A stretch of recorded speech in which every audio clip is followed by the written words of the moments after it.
I've seen a lot of people recently on my For You page, especially Latinos, saying, why is the black community not speaking up about what's going on around immigration? Why are black people not supporting the Latino community? This, and that. And I'm going to be honest, I don't think that the Latino community deserves the support of the black community. And the reason why is because the black community didn't vote for this guy. The Latino community did. We, the Latino community, and I'm speaking about all of us, are the reason we are in this shithole that we are in. Because over 48% of Latinos voted for Donald Trump. It wasn't black people who put Donald Trump in the White House. It was Latinos who put him in the White House. So now that we're getting screwed over by this guy, I'm sorry, but we have to first take some personal accountability and look at our uncles and aunts and brothers and sisters and friends who are Latino and voted for this guy. And before we expect other communities to come and save us, we need to start educating our own community because we are now seeing the consequences of our own actions. And yes, I would love to have the support, of other communities and be all united in this front. But I also understand the frustration black people have because, like I said, they saw what was coming. They didn't vote for this. Look at the numbers. I'm not making it up. It was Latinos who put this guy in the White House. Just for the record, black people don't owe anybody shit. Don't look for us to help, because we not. We ain't coming. We got you in this country to thrive. It's up to you to survive. Hey guys, welcome back again to my YouTube channel. It's so good to have you. Thank you so much for clicking when you saw this video. So in today's video, you know how Latinos are everywhere crying out for help and asking black folks to come stand up for them and speak up for them and all of that, protest with them? Well, we're going to take a look at that today. Not only that, you have people talking about how black people owe them. We came out during Black Lives Matters and all of that. Well, a lot of black folks are saying we owe nobody anything. And how white folks are just so eager to forget that reparation was never paid to these people and still claim that, nobody deserves it. Well, let's take a look at the videos I've gathered for you guys. Credit to all creators on these videos. Guys, let's jump right into today's video. Please consider subscribing. Don't forget to give the video a thumbs up as well and drop your own take in the comment section as we watch together. Let's go watch, then I'll come back with more commentary. Ooh, child, it's the audacity for me. No, y'all not coming on the internet trying to make people feel bad because they don't want to donate any of their hard-earned money to Mississippi Valley State University so they can go and march in the inauguration. Oh, you got to pray and ask the Lord. I prayed and asked the Lord. The Lord told me it's your money, your choice.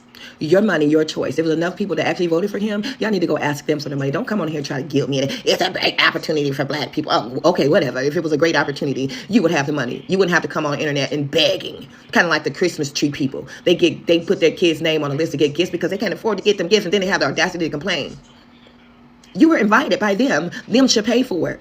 You can't guilt nobody into giving you their money. What you need to do with money for GoFundMe is to bury your people, because next you'll be up asking for money to do that. What you need to do is pay some of your parents' doctor bills that ain't being paid. That's what you need to be GoFunding me. But no, you want to go to march in a parade. It ain't safe to go anywhere right now, so you want to take your black asses out there and march in Washington, D.C.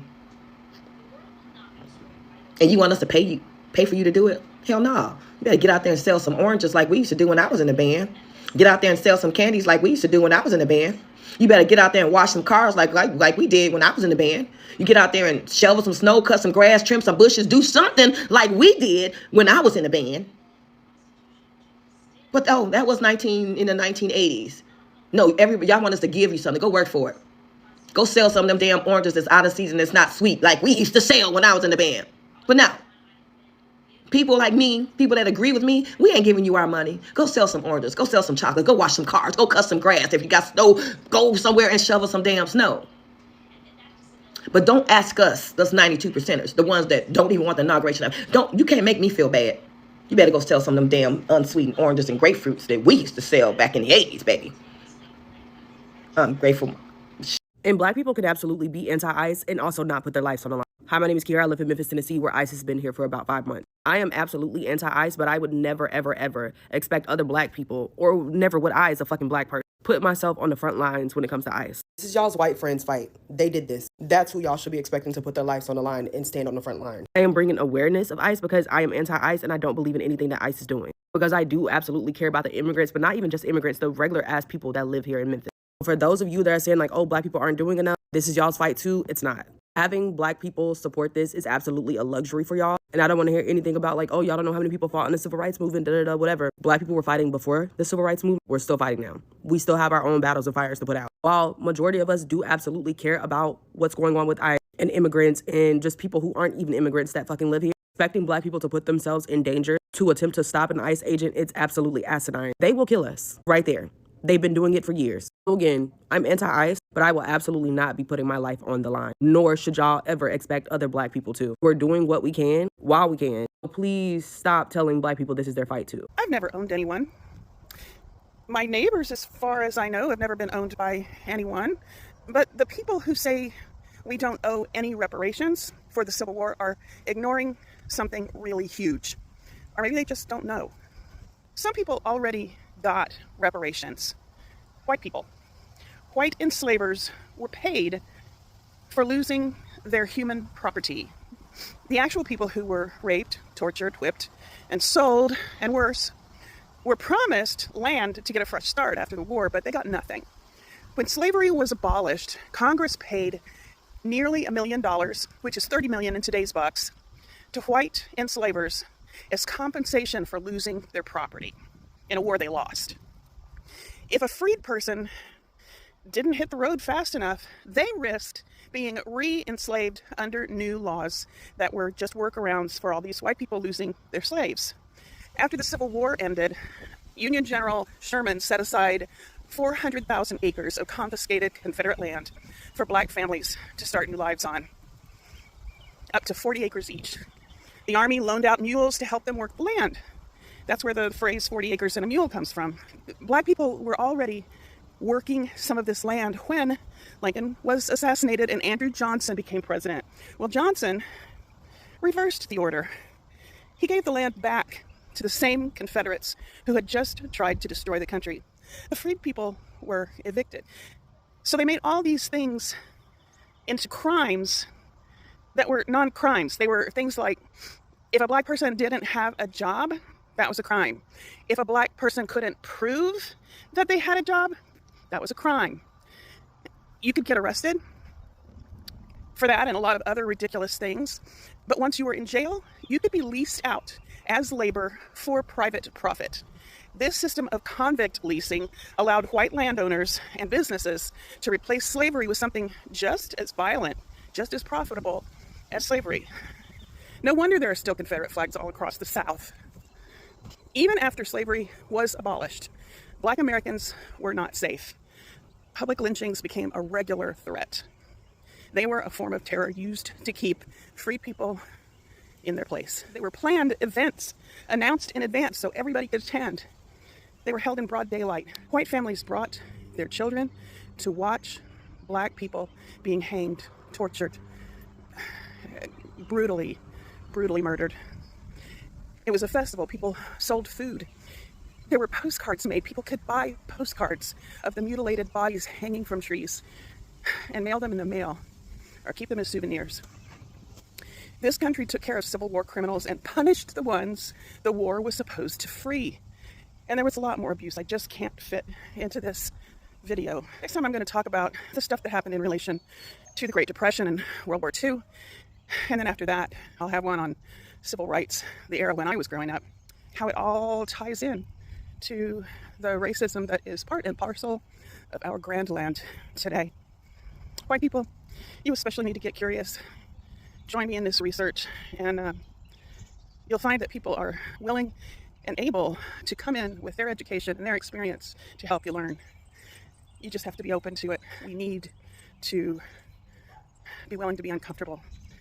Everybody want to have the Black experience. Everybody want to, associate themselves with Blackness, especially when they need something in particular. But once that need is met, every one of them disappears. Like, you literally be asking, where is everybody who was just everywhere around Black folks? They are all gone. Nobody's ready to stay. Nobody is ready to, act accordingly. Everybody is ready to move on to the next. Nobody cares if Black folks, are there or not. This is what happens when people decide to, focus on themselves mostly than focusing on other people, than even caring about other people. Somebody will always say, white folks, they don't need sympathy. Latinos or any other immigrant does not need any sympathy from black folks right now.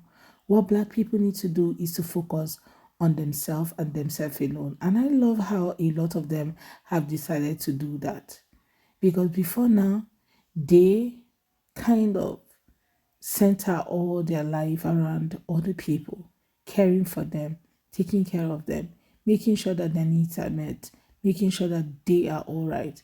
No wonder some people keep telling their children, when you are in need, run to a black person, because they know that they are kind, they have all that it takes, they have the willpower to, save anybody at any time. And that is why a lot of these people voted against their own interests, thinking that black people were going to stand in solidarity with them just as they used to whenever they need them. And afterwards, they dashed them. Like they ditched them out without even minding the consequences. And this period, black folks have decided that they will be minding their black business, spending their black dollar within their black community, and not even minding any other person who decide to, try to form a allyship or something. And that's why you have a lot of them getting upset that but black people are not protesting with us, black people are not standing with us, black people are not coming out. Where are all the black people? We are not the only immigrants. But you knew that you are not the only immigrant the day you decided to vote against yourself, your own interests, and the interests of the other people around you, because the truth remains that black people are also feeling the impact of your vote. They are all experiencing it. Every one of them is seeing how tough most of this thing could be. Because decision of today has a way of coming with consequences of tomorrow. And that's what everyone is facing right now. Even those who didn't vote for this are still kind of experiencing the whole thing that you guys dished to them. And for Latinos who are everywhere crying and begging black folks for help and for solidarity. Solidarity is a good word, but the truth remains that you cannot be asking for solidarity when your mind is in somewhere else. After getting it from these people, you move on to the next. Yeah? But yeah, guys, I would love to wrap it all here. Let me know what you all think in the comment section. Yeah, we all feel bad that people are getting deported, people are getting sent home and separated from their family. But the truth remains that this is what you have voted for. Credit to all creators on this video. See you all on my next. Thank you for watching, guys. Bye.